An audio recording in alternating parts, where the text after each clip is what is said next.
Right now, we've got one of the biggest mysteries ever to do with the character Bray Wyatt. Obviously, since the Fiend was set on fire at WWE TLC, we haven't seen him.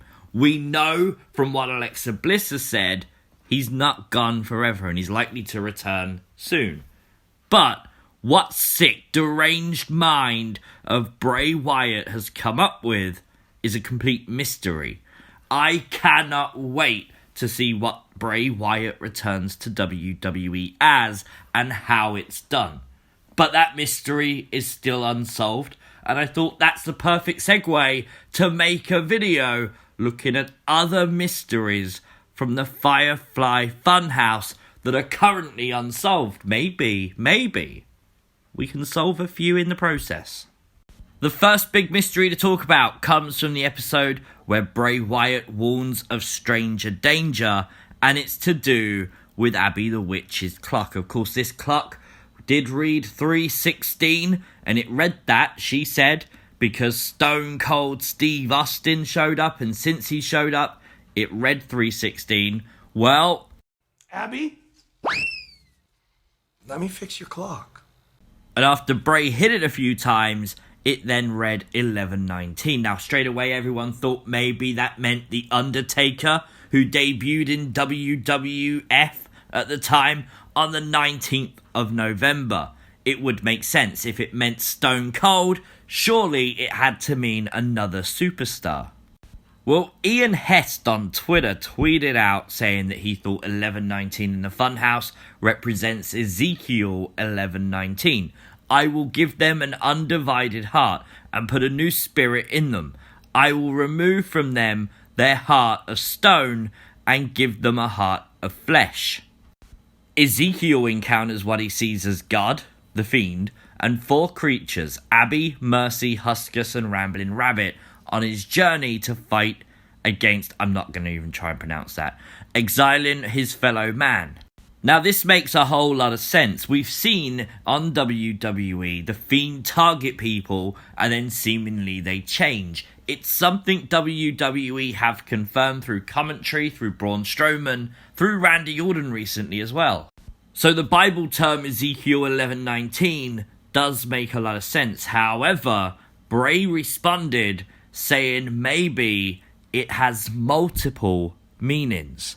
Now, what the other meaning is has never been explained. We never know what the other meaning could be. Whether it could be The Undertaker. Or maybe the clue wasn't the clock the whole time. Maybe the clue was what Bray said. There you go, Abby. Your clock is right as rain. Roman Reigns? We all know the undeniable history between Bray Wyatt and Roman Reigns. It's one of the big feuds we've always expected The Fiend to have. We thought we might have got it mid last year when Roman returned to the WWE and won the Universal Championship from Braun and Bray when they were having their whole feud and it turned into a triple threat match, etc. And we thought that feud was coming until Bray Wyatt got drafted to Raw. But before Bray went to Raw, we got another unsolved mystery in the form of a new puppet, Wobbly Walrus. Now, Wobbly Walrus was appointed the new special advisor to the Firefly Funhouse, and a lot of people forget this was to be continued and therefore remains a mystery because we've never got the continuation of this episode of the Funhouse. We all assume, because we know Wobbly Walrus is obviously a play on Paul Heyman, that obviously this feud with Roman Reigns is very likely to happen in the future. Because Bray Wyatt went to Raw, it can't happen now. But next year's draft, the year after's draft, maybe the two get put on the same brand and that story continues and we get part two.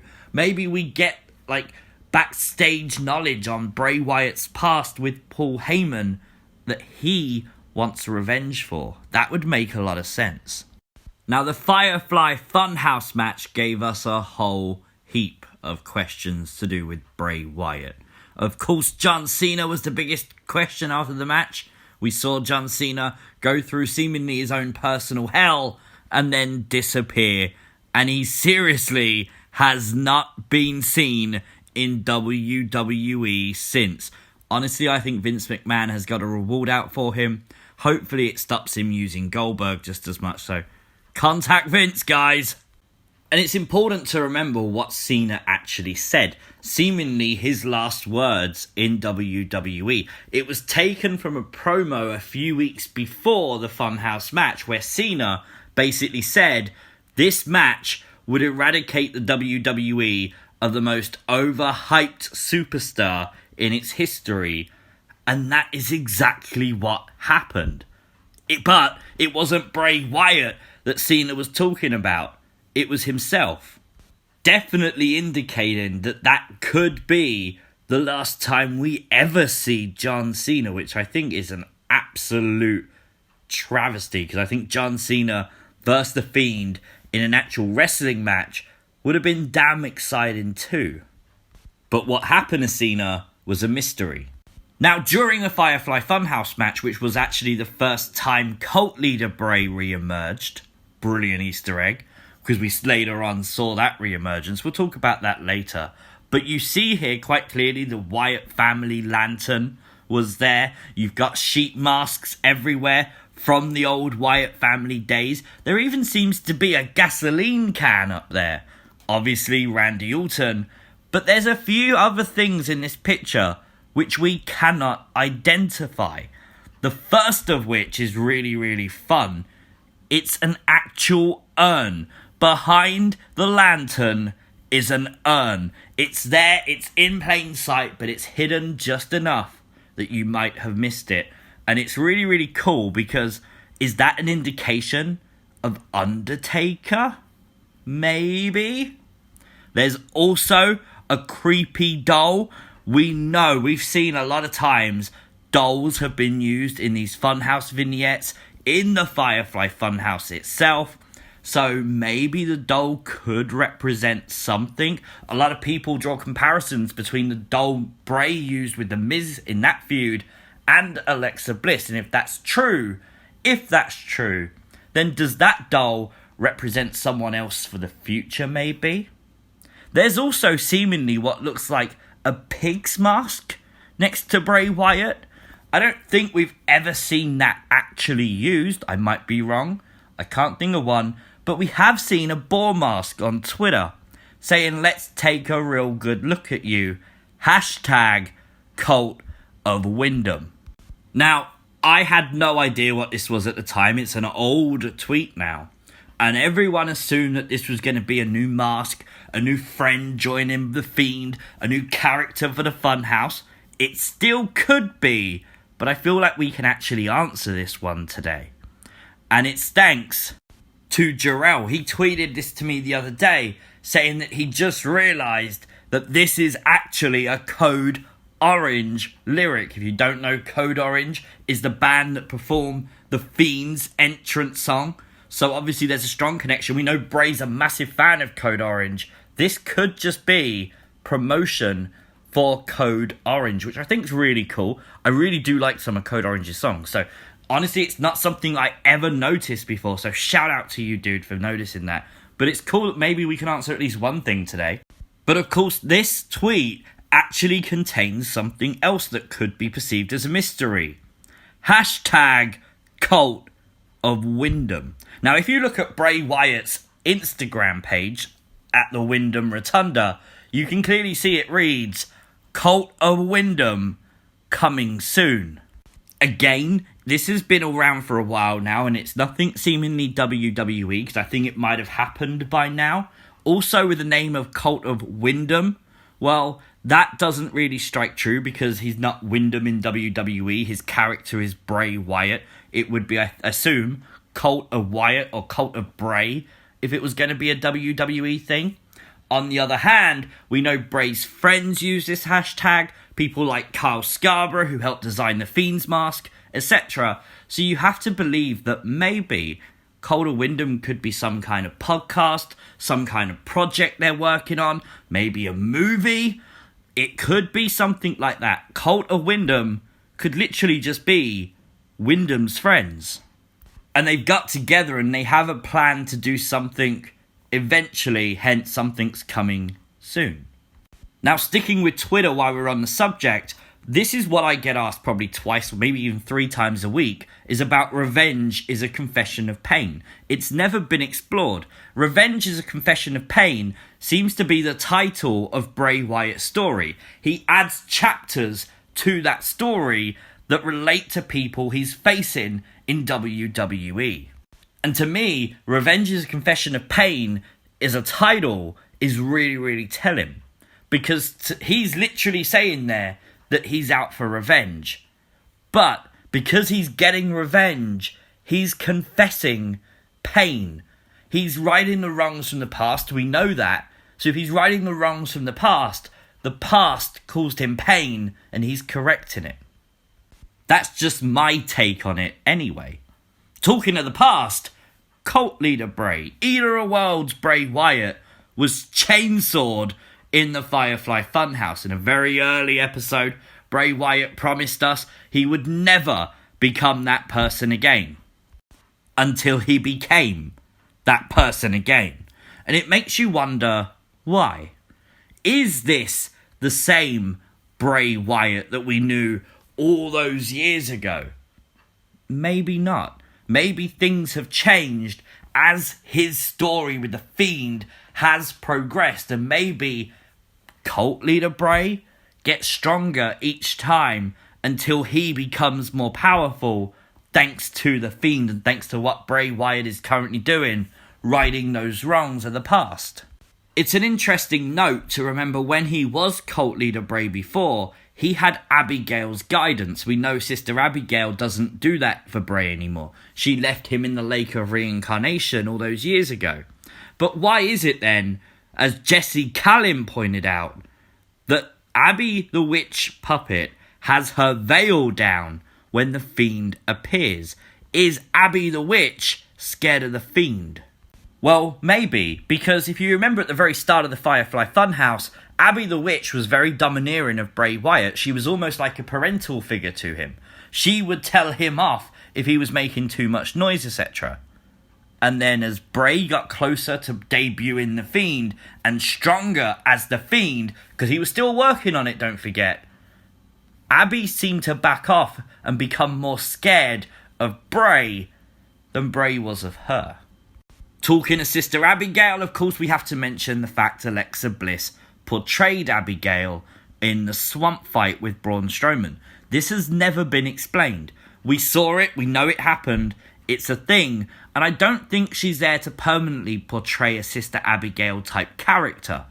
But I think it's definitely possible with the current story with Bray Wyatt and Randy Orton that she could portray that character again in the future to mess with Randy Orton. But how? Why? And why doesn't she seemingly have a memory of it? Was it just an illusion in Braun Strowman's head? The mystery was never solved. Now on to Ramblin' Rabbit, and I think I know what you think I'm gonna say here, and that's why does Ramblin' Rabbit die and come back to life all the time? That's not what I want to dive into, but I think we can answer that. One, we've seen Bray Wyatt use the Hurt and Hill gloves on Ramblin' Rabbit. The Hill glove, we assume, along maybe with Sister Abigail's kiss, seemingly brought Ramblin' Rabbit back to life.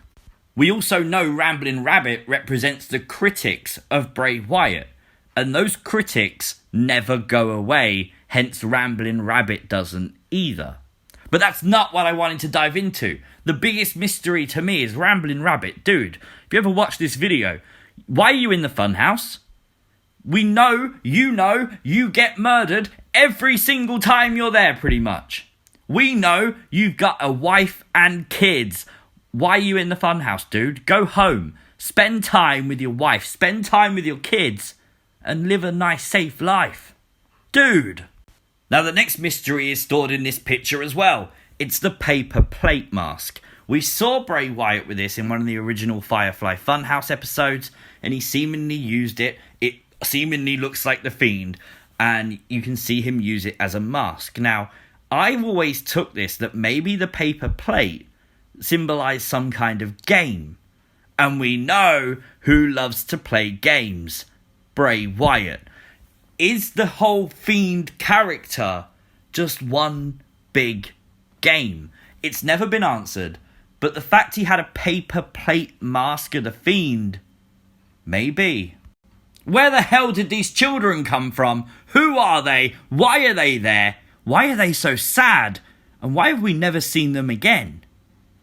I don't know, some crazy stuff going on there. And is that girl wearing Ramblin' Rabbit's glasses? Or is Ramblin' Rabbit wearing her glasses and things just got a whole lot darker in the funhouse? The Wall of Friendship, of course, is something we haven't seen now for a while. Of course, Bray Wyatt hasn't needed it since they brought back the original set for the funhouse. Now, this is a cool little thing to remember, is that friendship never ends. And the Wall of Friendship, we always thought, makes, store a part of the soul of the person that Bray Wyatt attacked. Hence why they don't go onto the wall until they have been attacked. It's never been explained why Bray Wyatt keeps pictures of those people. Obviously, he says that they're his friends. After he battles people, he's made friends with them. But most of them have caused him pain and wrong in the past. It could just be a forgiveness thing. But if it's forgiveness, why are their eyes crossed out? Why do some of them have devil horns and fang teeth? It's evil. Something more maniacal and horrible is going on with the Wall of Friendship. Maybe one day we find out what.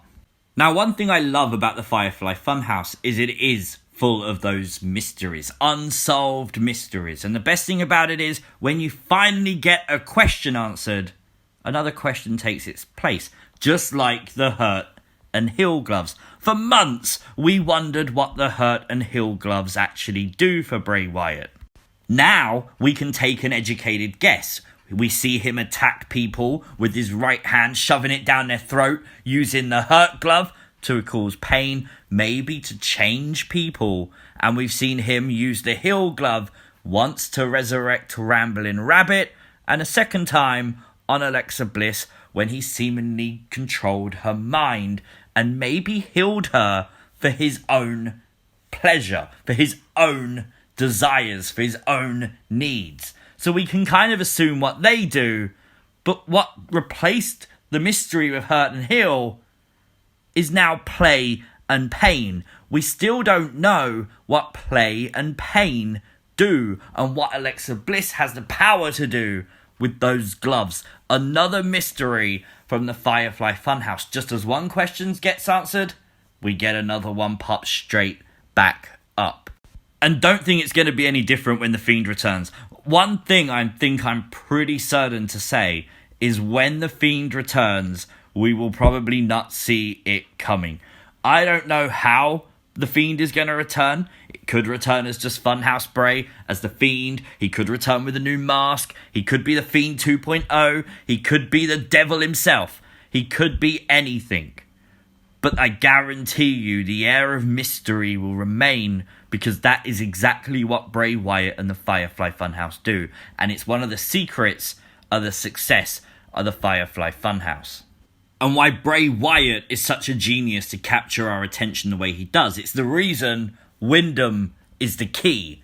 The key to everything is Windham, the real life person behind the character Bray Wyatt, because it all comes from his mind. If you see this tweet when he says, what if in the confines of a suffering mind, several narratives are happening simultaneously? Only one of them is a timeline you live in, but who's real? Several people in one vessel live in their own reality. Surely one of them is self-aware.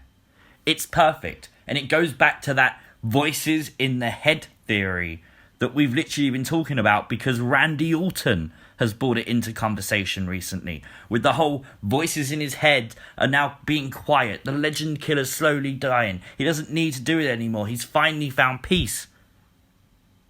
Or has he? Or is the Fiend just letting him think that because the voices are really the Fiend's voice this entire time? It does add a whole new layer to the story. And do you know what? Mind-blowing. It's absolutely mind-blowing that the Firefly Funhouse started as long ago as it did, and it's still being talked about. We're still on a Sunday premiere talking about things that are still unsolved, and it's just gone past the 20-minute mark on this video. Yowie, wowie. incredible. I really appreciate you guys who have stuck around and watched this. I didn't plan for it to go this long, but genuinely, there's so much to talk about. I probably could have found more. There's that much. But let's try and keep it to stuff we haven't spoke a lot about. So guys, if you are new to the channel, hit the subscribe button. Like the video, please. It really does help it.